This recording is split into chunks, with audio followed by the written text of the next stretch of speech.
Javon Hadley is back.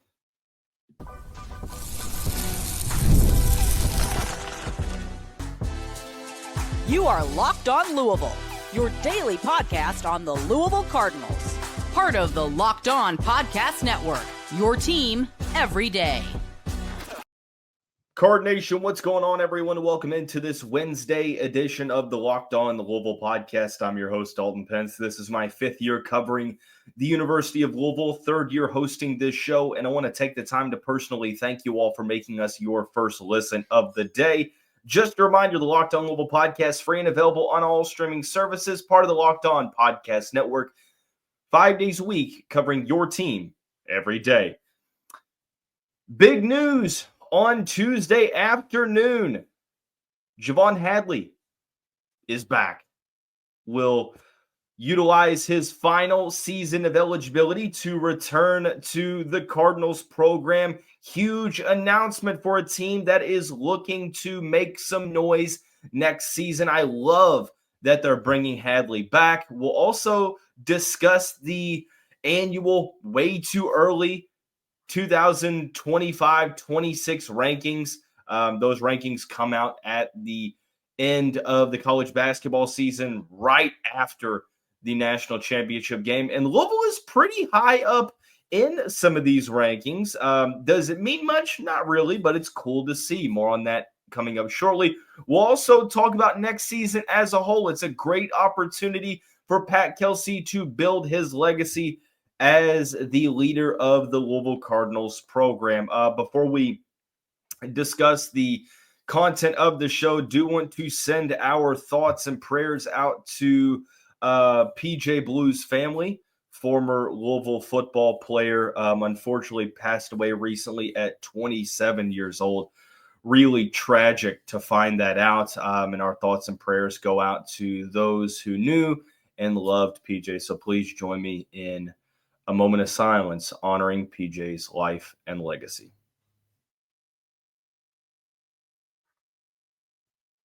Thank you. The key news on Tuesday afternoon was an announcement that we felt like was coming. I mentioned it on the show yesterday that, you know what, I think he's going to come back, but until he makes the announcement, we don't know. Well, the announcement came. Javon Hadley announced on Twitter, or X, whatever you want to refer to it as now, that he would be using his final year of eligibility and returning to play for Pat Kelsey's team next season. The 6'6" grad student from St. Paul, Minnesota, averaged 12.2 points per game this season on 33.1 minutes per night. 52% from the field, 38% from three, and 77% from the free throw line. He also had a career-high 7.3 rebounds per game averaged 1.8 assists per game, and was one of the key pieces of the Cardinals' rotation, especially when all of the injuries struck. When he committed from Colorado, I was thinking to myself, Louisville got I guess you could say a combo guard forward. I think he plays more of the forward role than he is a guard, but he's listed as a guard. And I think it's funny how on social media you can tell who does and doesn't watch Louisville, because when it was announced that Louisville would be bringing back 6'6" guard Javon Hadley, everyone's like, are they going to have any players in the front court? I'm like, you didn't watch Louisville, did you? It's okay. Just admit it. If you didn't, that's fine. If you're trolling, that's okay. Hadley plays more that small ball four in that wing role than he does as a guard, and more on what his role will look like next year coming up here in just a second. But when he originally committed, I thought that he was going to play the three, small ball four in some situations. He would be a player that is relied upon for good defense, high energy guy. But his impact ended up being so much more than that, and I think it was because it needed to be that. Case in prior, him going down, I would argue that Javon Hadley, well, I mean, you could say James Scott as well, but Javon Hadley had to shoulder a ton of that responsibility in the front court, the ability to bang down low with players that were oftentimes taller than him, larger than him. You had to have him play a good amount of minutes. I mean, he played he started 35 of the 35 games, 33.1 minutes per contest, had a larger offensive role, career high in points per game and in rebounds per game as well. Shot the most three-pointers he shot in a season and shot it at 38%. So not a sharpshooter, but was respectable, had times where he caught fire. You look at the Clemson games where he had a career high, like 32 points against Clemson the first time and then 20 points in the ACC tournament in the second matchup. But he was a key part of this team because he understood his role. And there is a certain level of appreciation for players that don't try to do too much and don't try to do too little. Javon Hadley knew his role, he executed his role, and he played it to perfection. He knew he wasn't the number one scoring option. He was a secondary or even times a tertiary scoring option, and he understood that. He didn't try to take too many ill-advised shots. There were a couple of post-ups from you probably could have passed it out there, but decent look around the basket, and that was something that Louisville needed, was more offense around the basket, something that Hadley provided. Defensively, the versatility, the switchability, ability to guard really 1 through 5 is what he got tasked with at times, but more so players on the perimeter, players on the interior. So you bring back a veteran that knows the system. And it's wild to me because, and this isn't like the majority, understand that it's just a couple of people that I'm seeing, but it's more than just one time that I've seen this. It's like Louisville needs to upgrade from Javon Hadley. And I'm like, I don't get it. I don't get it. You have a chance to bring a guy back that knows his role, that can execute his role, and at the very, very least give you valuable depth. It's a no-brainer to bring Javon back. You start out with the culture.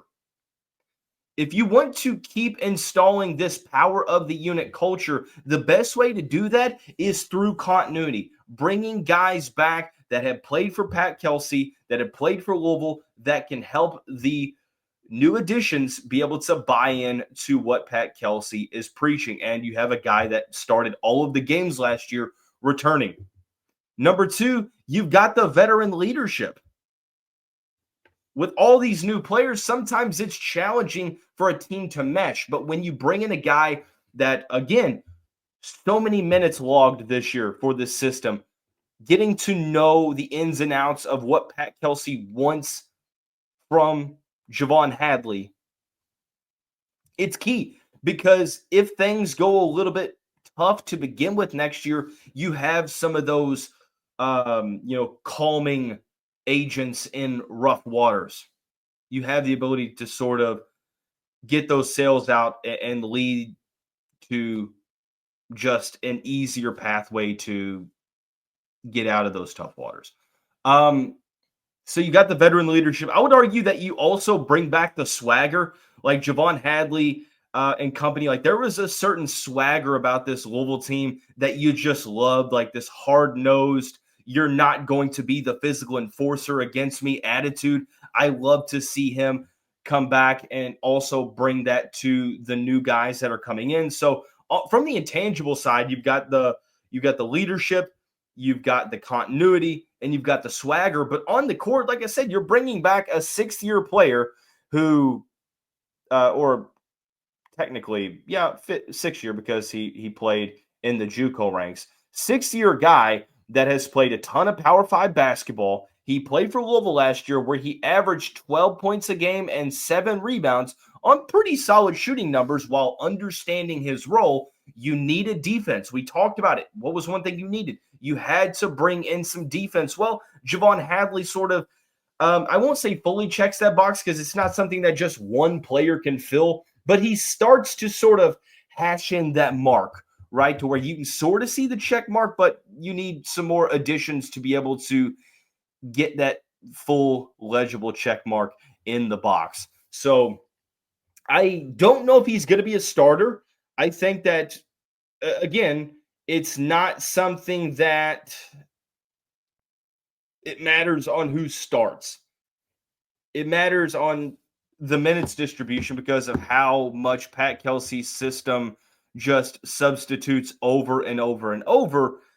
Even if he doesn't start, I think that he's going to play a ton of minutes at the 4. Some think that he could start at the 4, maybe Case and Pryor at the 5, but I think that you just need some more size to where I think Hadley backs Pryor up at the 4. Some think, well, Hadley could start at the 3. Potentially, but with you bringing in Mikel Brown Jr., with you going out and getting 3 of the top 15 players in the portal all in the backcourt, you've sort of, from my point of view, is you've sort of told everyone that you're going to play 3 guard lineups. And I know that it's not going to be like that all the time, right? I mean, it depends on who you're playing and such, but I think Hadley plays the 4. I think the minutes are going to be reduced a little bit, which is going to be able to keep him fresh.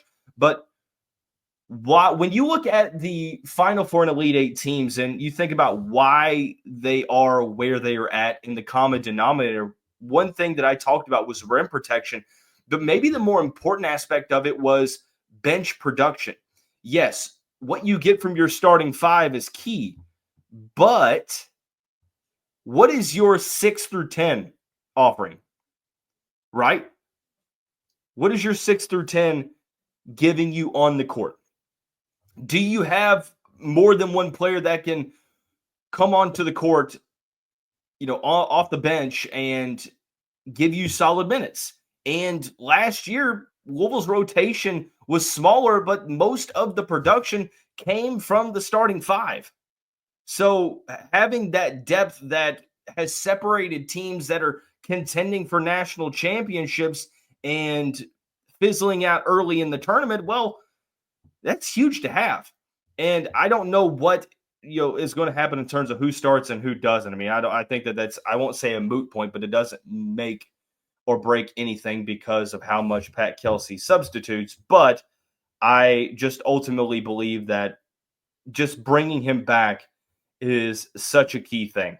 So love to see it.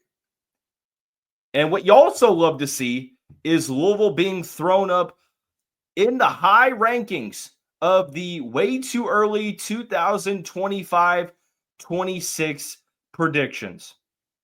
They don't mean much in the grand scheme, but it's just nice to see. We'll break it down when we come back on this Wednesday edition of the Locked On Louisville podcast.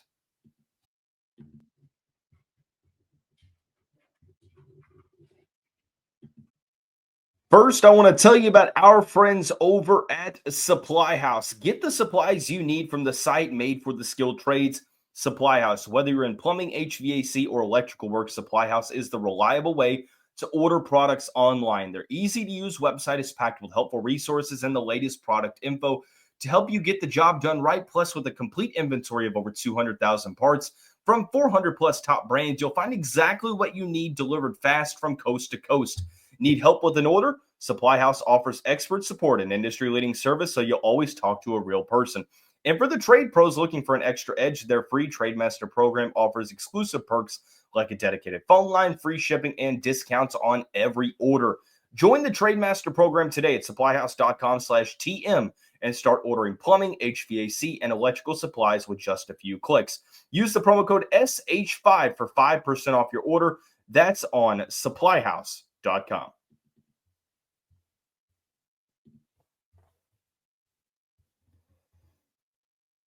Cardinal fans, want to take the time again to thank you all for making us your first listen of the day. Just a reminder, the Locked On Louisville podcast is free and available on all streaming services 5 days a week. Your team every day. When I'm recording this, or as I'm recording this, the Louisville-Kentucky baseball game is currently going on. It's in the 8th inning. The bottom of the 8th just started, so I'm going to try to get some live updates while I'm watching this. Of course, that game is going to be over likely by the time you all listen to this show, but understand that's when I'm listening to this. So I'll kind of talk about a little bit when the score goes final, hoping that the Cardinals win.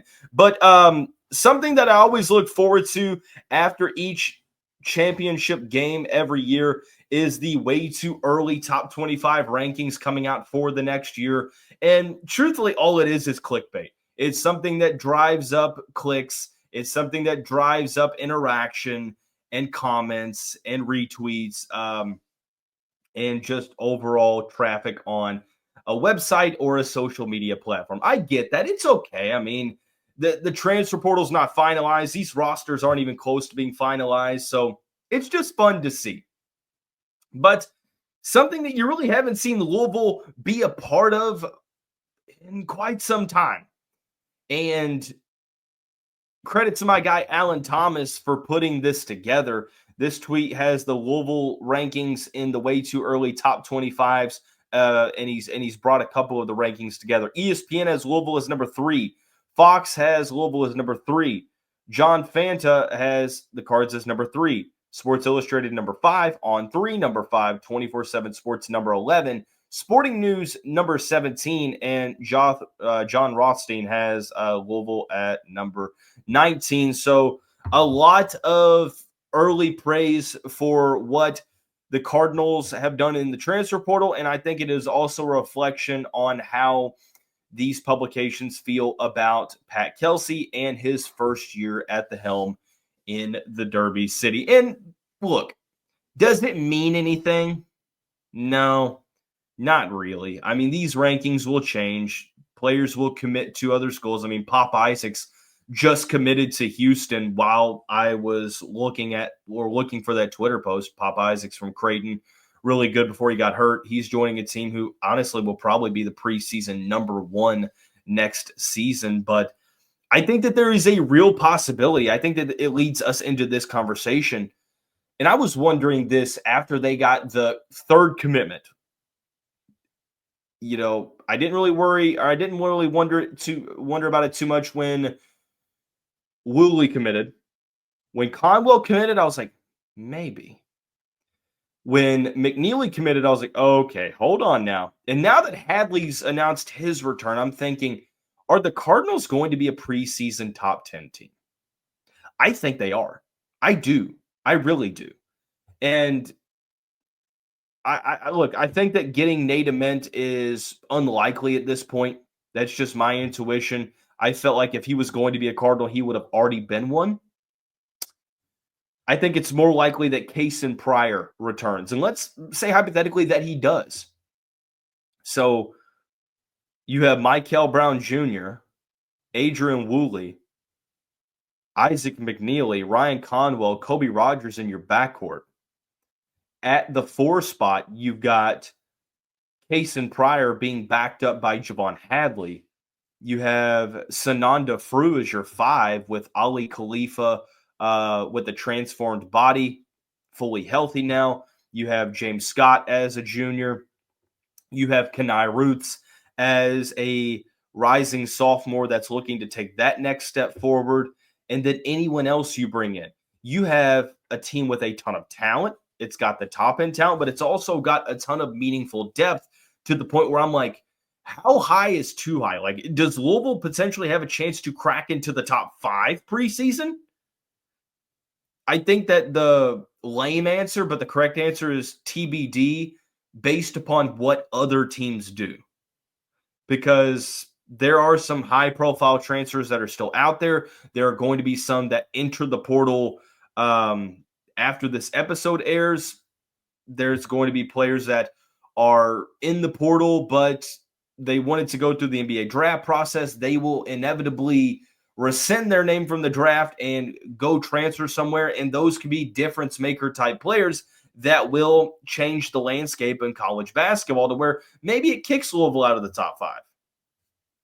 I think as long as you're top 10, it gives you an advantage because I'm not a big conspiracy theorist, but I think the perception of a team nationally affects how the committee sees them.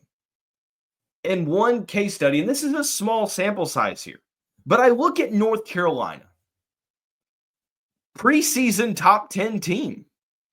They played a tough non-conference schedule.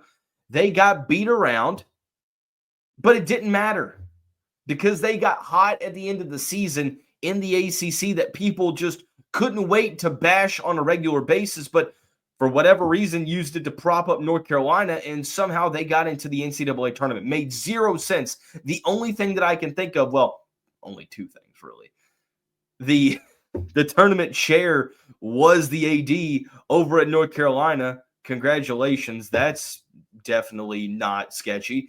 But secondly, I do think that the perception of a team, like I think if a team early on is perceived to be good and they go through a tough non-conference schedule and they struggle to put it all together, but they start to get things taken care of at the end of the year, I think it's one of those sort of validation things like, oh, well, we thought North Carolina was good.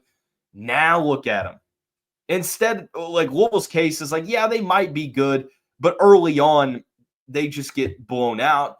And it's like, well, they're just not that good. And then they handle business in the ACC, but it doesn't matter because the perception just kind of hurts you. I think if Louisville is in the top 5 in the preseason and they start out the year, I'm sorry, in the top 10, let me clarify. If they're in the top 10, they're going to be perceived as a good team. And they're going to have the opportunities to prove themselves against top non-conference competition early on in November and December. And this is a great opportunity for Pat Kelsey to start to, I won't say construct, but further build his legacy and start to cement it. The foundation is built. Now it's time to build up the rest of his legacy, and this year is a prime opportunity for him to do so.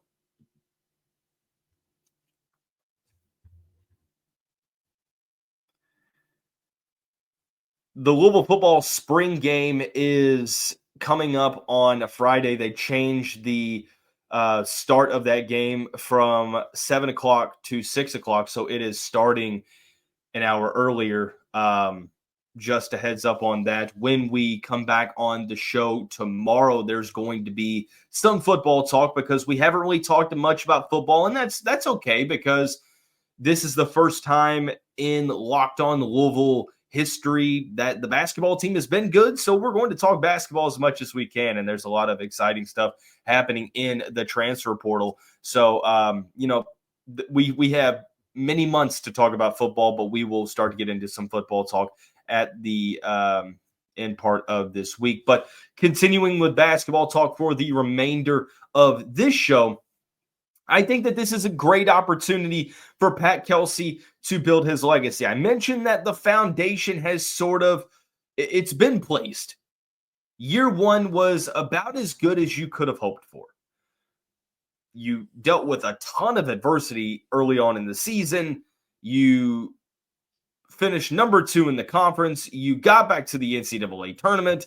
Wasn't the best into that first game of the tournament, but you still got there. Year one was a massive success. And he's recruited really well in the portal. But I would argue that the expectations are completely different because as fair or unfair as it may be, having an expectation exceeding first season, you raise the bar year 2. Now you're thinking, okay, you've got the team, or you've put yourself in a position where you're getting that team together. You're going to be expected to make some noise. Like, I guarantee when we start to get around to expectations for next year, I think that the bottom line is going to be second weekend for this team. I really do. I think that that's going to be what people expect. But this is an opportunity for Pat Kelsey to build his legacy at Louisville. I think it starts with the fan base. You got a ton of the Cardinal faithful back on the train with how well you did all throughout this year. I think once you get around to next fall, the attendance is going to be sort of like what we were used to at the end of the Pitino days. I think that you're going to see much more booster support. I think you've already seen that, but you're going to continue to see that. Not to mention looking at the opportunity there, the program hasn't won a tournament game since 2017. Donovan Mitchell was a Louisville Cardinal the last time that Louisville won a tournament game. Jacksonville State, March 2015, 2-15 up in Indianapolis. I remember it so vividly because I have this weird picture-perfect memory, but secondly, because it's the last joy that there has been in the NCAA tournament for this program. That's a whole decade, or almost a whole decade, sorry. 2017, not a whole decade, almost full decade. You get what I'm saying. It's going to be 9 years. But Pat Kelsey's yet to win a tournament game in his career. You know who also hadn't won a tournament game? Well, really, I would say at Florida since he had started there, and now, I mean, completely went crazy. Todd Golden hadn't won a tournament game in his college career.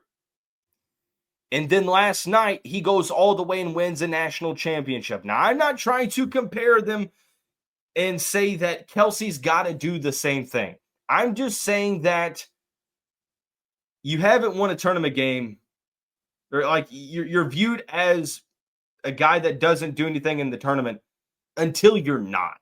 Like, this is a year where, okay, you've proven yourself to the Louisville faithful. Now it's time to prove yourself to the entirety of the country, because whether it's fair or not, there is a portion of the national landscape that says, yeah, congratulations on turning around this Louisville program that was in rock bottom, but you directly benefited from an extremely down ACC, and you got exposed in the NCAA tournament. Never mind the adversity you went through. You got exposed in the first round of the NCAA tournament. You whined and whined about this 8 seed, and you couldn't beat the 9. It's not fair in a sense, but perception is reality. What's also not fair is that you look at Pat Kelsey's tournament appearances, they were always underdogs. Winthrop, you're telling me that he's expected to win a tournament game at Winthrop? No disrespect to the Eagles, I'm just saying. College of Charleston had a really good team. They played Alabama. Alabama gave UConn a run for their money last tournament. They're expected to beat them? No. Because he hadn't won a tournament game doesn't really worry me all that much, because I'm looking at who he's coached. But now, with the team that you have on paper, with the preseason hype that your team is going to garner, it's all hands on deck now. There's a lot of risk, but I'm going to frame it as there's a lot of reward. There's a lot that you can do for this program. There's a lot that you can do to get this program back to a level of national relevance and superiority that it has not been on in a decade. You need to get back. I think you can. I definitely think you can. I think you're going to have the team that can do it. I think it's a team that has the pieces that are going to mesh well because of the skill sets they each have. But there's a lot of risk, because if you fizzle out, if the team struggles this year and doesn't live up to the expectations, then you're having a different conversation. But we're not going to look at things that way. We're going to look at things optimistically. And of course, this is a really broad overlook of a season that is 7 months away. I get it. We're sort of putting the bow on the 2024-25 season. And we'll have these conversations in depth during the summer, during the fall. But football, I'm not going to say it's back, but it's always nice the spring game happens. We'll talk some football tomorrow. Everyone have a great day. We'll see you right back here on the next episode of the show. Go Cards.